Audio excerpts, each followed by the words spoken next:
Hi everyone, Sarah from Sarah Homfray Embroidery. Today we are going to have a little look at some creative cross stitch.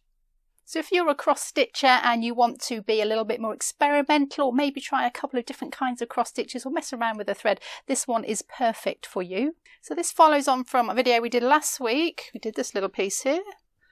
Finished it off, and this was for International Mindful Day, and I did a little bit of creative play, permission just to play with some stitches without worrying about the design or the pattern or what it is that you're making. It's just about exploring and playing with stitches. So we're going to do that version, and we're going to do it in cross stitch, and we're going to have a little play with cross stitch, and so I hope you enjoy this one.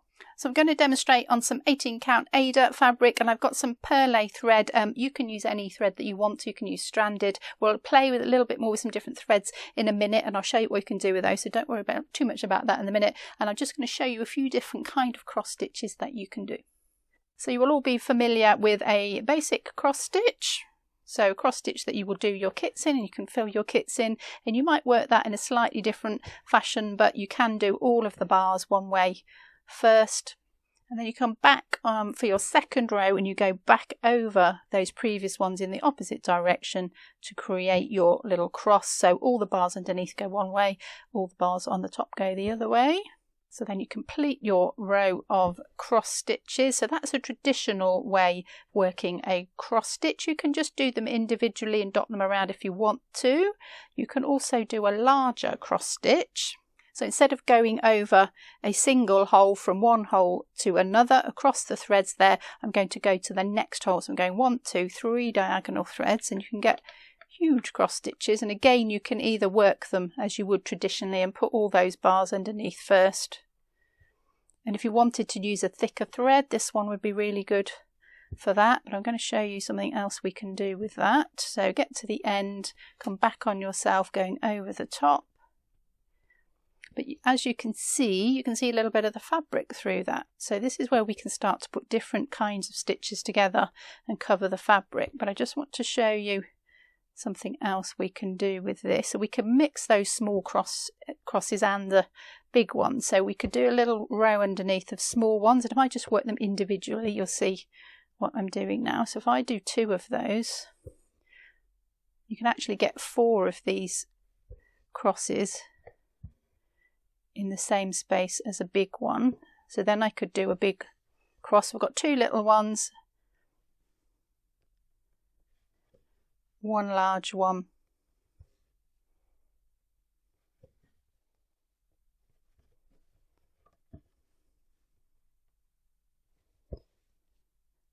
and then another 2 little ones next to that.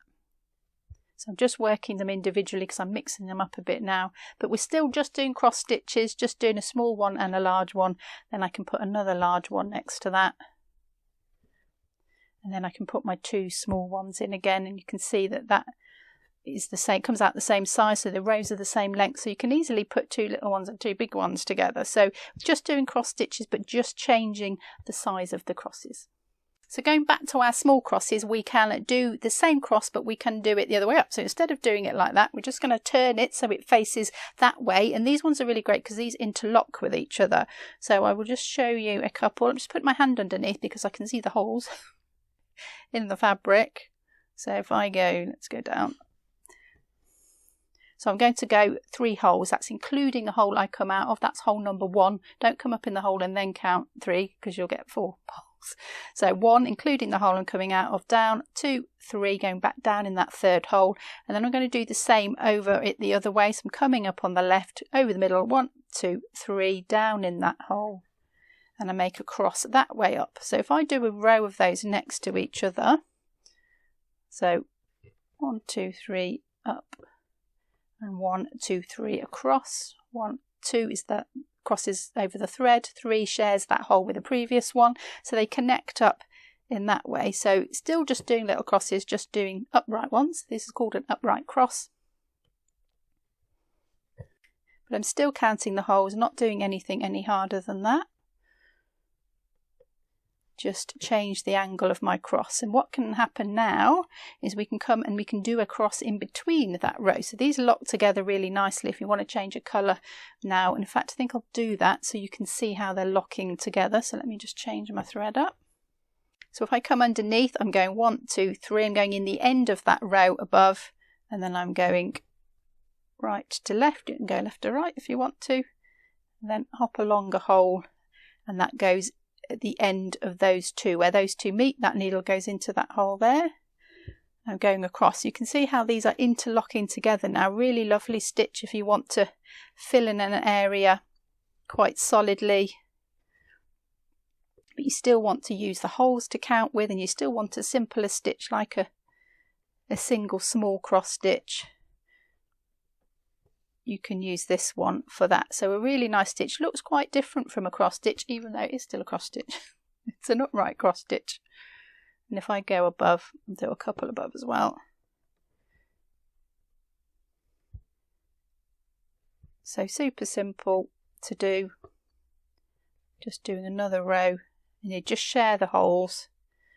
You can see how those are interlocking really nicely with each other.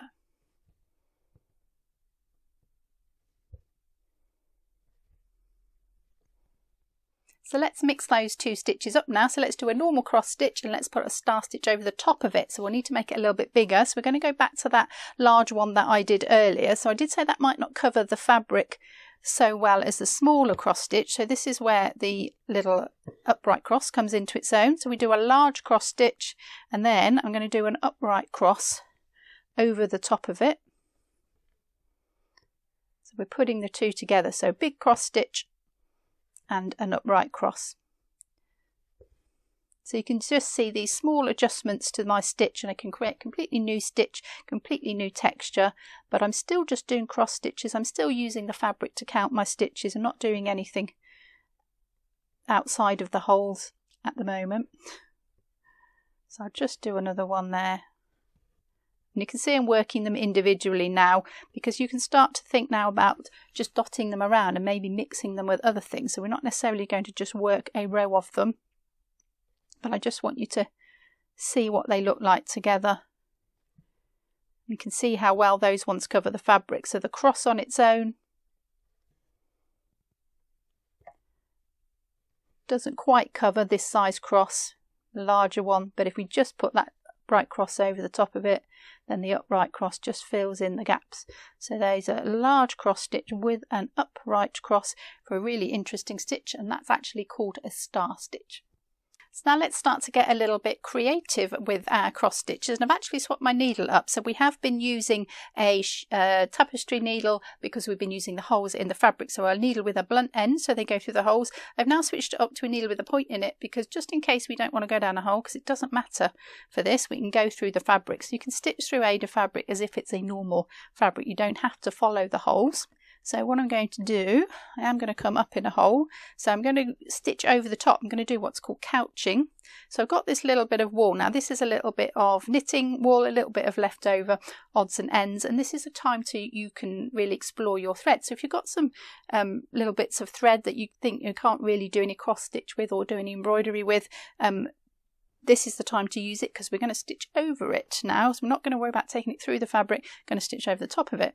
And this is a really nice sort of quite a fluffy one. I can pull it apart and do some interesting texture. So I'm not going to worry about starting or finishing it. So I'm going to do a cross stitch over the top. So I think I will start with a small one just to see what that looks like. So I've come up where I want my cross stitch to start. I'll put my needle in the diagonal hole opposite. So that would be a normal cross stitch, but I'm going to do it over the top of this thread. And I'm going to couch it down, couching over it.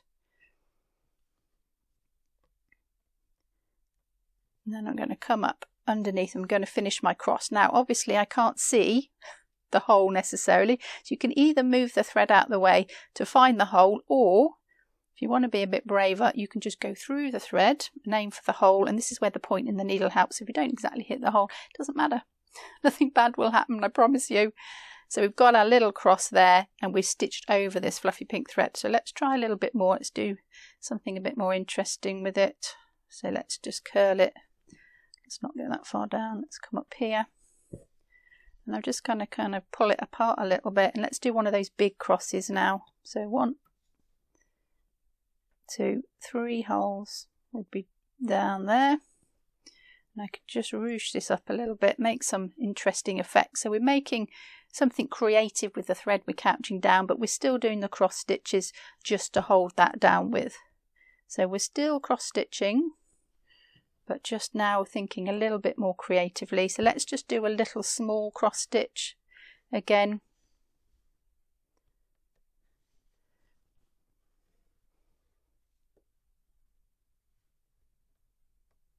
So either pull it away so you can see the holes and make your cross stitch, or just stitch through it and just have a little bit of fun playing with that thread.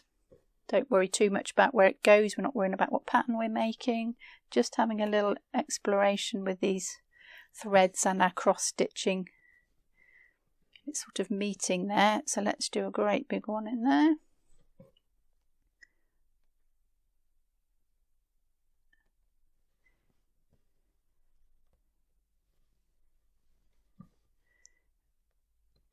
Just going to go through the middle of the pink, not too worried about where that hole is. And if you want to put that upright cross in as well, you can add a bit more stitching. Again, not really worrying about where the hole is, just make the shape of the stitch. So top to bottom, I'm going right to left over that to make my star stitch, which is my cross stitch with my upright cross. And you can see how interesting that looks already. So we're only doing cross stitches, but just by adding that one thread in to stitch over, we've made something quite different. Quite a different effect with it. So you can start to have a little bit of a play with your threads now and a little bit of fun with this. So now we've had a look at a few different kinds of cross stitches, let's put them together and have a little play and see what we can come with together. So I've just drawn a little square here because I'm just going to do a tiny little bit. Don't get caught up in doing a massive piece and start planning it. That's not the point of this. The point is to have a little bit of a play and a bit of experiment. So just somewhere small to do that initially while you have a little go and see what you can come up with. So I'm just going to start as we did before, just some basic cross stitches. I'm going to do them individually now, because what we can do is we can dot them around a bit. So rather than doing rows of them that you might be used to in your kits, we can just have a little play now with dotting them around. So we can do some smaller ones, we can do some larger ones, and just stick to those few that I've shown you, because you'd be amazed at how much you can do with just a few stitches. So a few large ones, we can do a couple of small ones next to it, not worrying about filling it all in, not worrying about pattern, counting, marking off whether I've done that a bit or not. It really is quite liberating just to have no plan in mind and just to try some stitches. Just put some stitches in, just see what happens. I'm not thinking about it, just being quite spontaneous with it. Now I'm going to keep that thread on the top because I might want that in a minute, and then I'm going to come in with different colour, just leaving my top my knot on the top outside that shape, and then when I come in and stitch, I'll just stitch over it on the back and I'll just check before I cut it off. So I'm really not even worrying about starting and finishing it. Knots outside, threads going underneath. I'm going to do some stitching, it will cover up that on the back, so you don't even have to worry about that. So now I'm going to take this different colour, and on my large cross stitches I'm going to put that little upright cross over the top to make my star stitch. I'm doing it in two colours, so you can do colours on top of each other. So put my little upright crosses on top of my large cross stitches, but let's just do some upright crosses on their own. Just going to go in the gaps.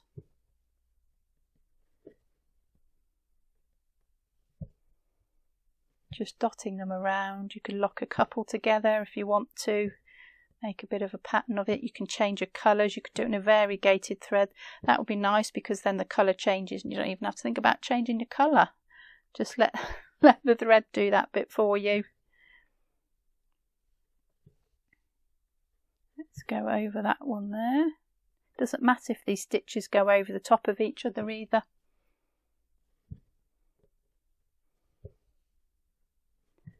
So I've done two colours there in a few of the stitches. So let's bring in a different colour and a different kind of thread. So this is 6 strands of a stranded cotton or floss.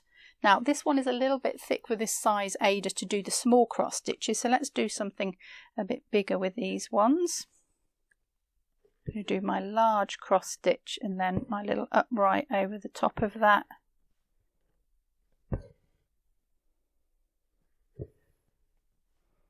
Could try a little small one. I think it won't, might be a bit thick, but we'll have a little go. So if you want to try different thread, now is a chance to do it. Don't think, oh no, is this right, is this wrong? Just get some in a needle and try it. If you can't get it through the fabric, it's distorting the fabric, then it's going to be a bit thick, but that's not too bad actually. 6 strands for this. There's no right or wrong with this. You have permission just to have a play, see what you can create. If it goes wrong, it doesn't matter. So let's do a huge big cross now. So let's go 1, 2, 3, 4, 5. Enormous one.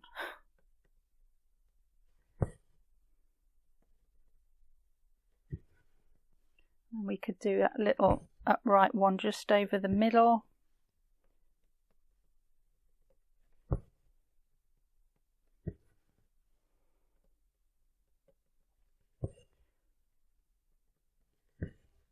And then if you're feeling super brave and you want to ignore the holes, you can stitch on this fabric, as I mentioned earlier, just like a normal fabric. So I'm just going to go through the fabric, not worrying about the holes. I've got that needle with a sharp point on it, so we can go through the fabric.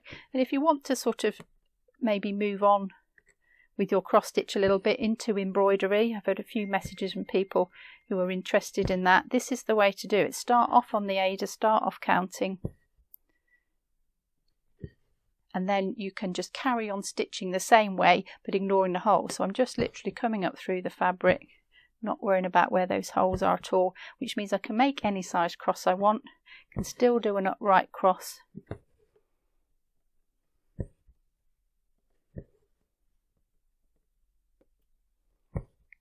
Do a small one, but I can put them where I want. Let's bring that other colour back in and go over the top of them.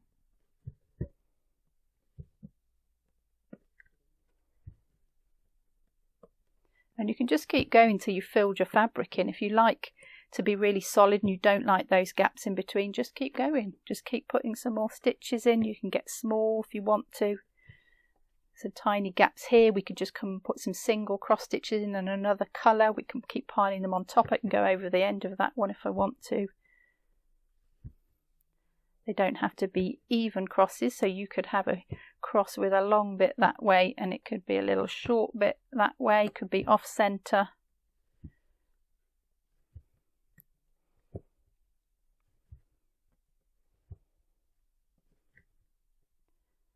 Pile them on top of each other. Anything goes. But I think if you just start methodically and work your way up, it's a little bit less daunting to do it like that. If I just say you grab a sharp needle and ignore the holes, that for a cross stitcher that could be quite difficult. But if you start with the holes and then you just do a few stitches and just make some little changes each time, and then you can get quite creative with it. So let's just try that last stitch I showed you, which is the couching. So I've got another little bit of knitting wool here, and I can just untwist it, can separate it out a little bit. Just makes a little fun texture. I'm going to put that on top. I'm going to stitch over it in this turquoise colour. And again, if that's too much to do in one go, too much of a leap, just do your little cross stitches, follow the holes. Then when you're ready, you can start to move away from the holes. You can start to change the size of your crosses. So a nice big cross in there.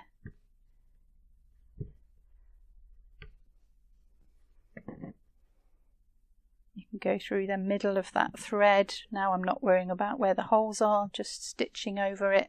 Just want to hold that thread down, so I'm not really worried about whether they're following the holes or not. Just stitching through it. And you can make really interesting shapes, so you can go from a grid-like effect with cross stitch and just bend this and fold this and do whatever you like with it. So you're suddenly going from something that's a bit rigid to something that's quite flowing and quite creative. But just small steps at a time. You don't need to do anything too radical in one go. Just try a few little things, change it each time to see what you can create. So you can see something interesting starting to happen there. Again, no pattern, not worrying about that or what it's going to be, but you can see the effect that it's making with those different stitches and the different threads and the different colours. You don't need to change things up much to start to get something new. So I was going to show you this from the other video. So I showed this briefly and I said in that video this might make a really interesting cross stitch video. So I'm making that video. So I'm going to put this one under the camera and I'm going to talk through this and tell you what I've done with this one. So I did this in a ring frame just to give myself a limit of where to stitch. Again, don't do anything too big because that can be a bit daunting. Just having a play, so just something nice and small that you can not worry about the size with. So I just did this in a small 4-inch hoop. Drew a circle on it because this is as close as I can stitch to the wood. So I'm not fighting the frame, so I just drew that circle to go. I can stitch inside that, and there's nothing in this that I haven't just shown you in those few stitches there. So exactly the same stitches here. So here's my little crosses right in the middle. Got some of those slightly larger ones, so that's over 3 holes. 1, 2, 3, 1, 2, 3. So slightly larger ones there. I've mixed them both together, so some of them got a little space between them. Get this pink fluff out of the way. So some have got a little space, but I'm not worried about that. If you wanted to get more adventurous and cover those up, you could do some little French knots in there if you want to try a different stitch. But we're just looking at cross stitches for now, so I've just got cross stitches in here. So small cross stitches, large cross stitches in different colours, in different threads. This is a knitting wool here, this one, really beautiful with a little bit of sparkle in that one. So the same over here, this is in a perlé thread. This is, I'm not sure what that thread is, but a little bit thicker. And again a twisted thread there. I'm overlapping them now. I'm doing small ones, I'm doing large ones.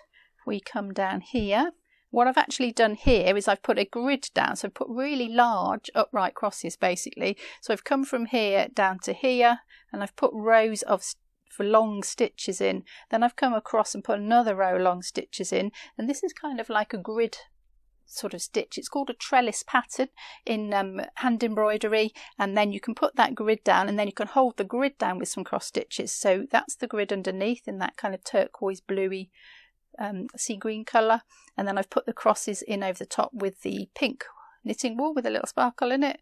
So I'm just holding down where those two grids cross, so where they cross like that I've put a cross stitch over it to hold it in place, and that's what these are. But again, they're quite random. I'm not worried about doing them regularly. I've just put them in here and there just to hold this grid down. So that one's a little bit different underneath, but it's basically like big crosses with little crosses over the top. Here's some of my star stitch, so just in a little section of that in a perlé thread. Lots of star stitches together. Some upright crosses here in the pink. Really nice in the wool. It really fills out the stitch quite a lot and looks quite different in the wool. So you get a really nice texture with this one. And then we've got a little bit of a shinier thread now, so getting more experimental with the threads that I'm using some more glitter in. A little bit harder to stitch on a normal embroidery fabric with it because we've got the holes. It's a bit more forgiving, and always just get a bigger needle if you're struggling. The thread doesn't go through and you can hear it stripping just up the size of your needle. And I've even got a little bit of chenille that I've stitched with here. Quite difficult to stitch with, a good one to couch down with if you're struggling to stitch with it, but you can stitch with it. Done some crosses here, and because this is fluffy it all sorts of blends in, but it's really nice and soft, so that's a lovely one to have a go at. And then I've got these mad things going on in the middle here. So this, believe it or not, is a cross stitch in some really crazy sparkly pink knitting wool.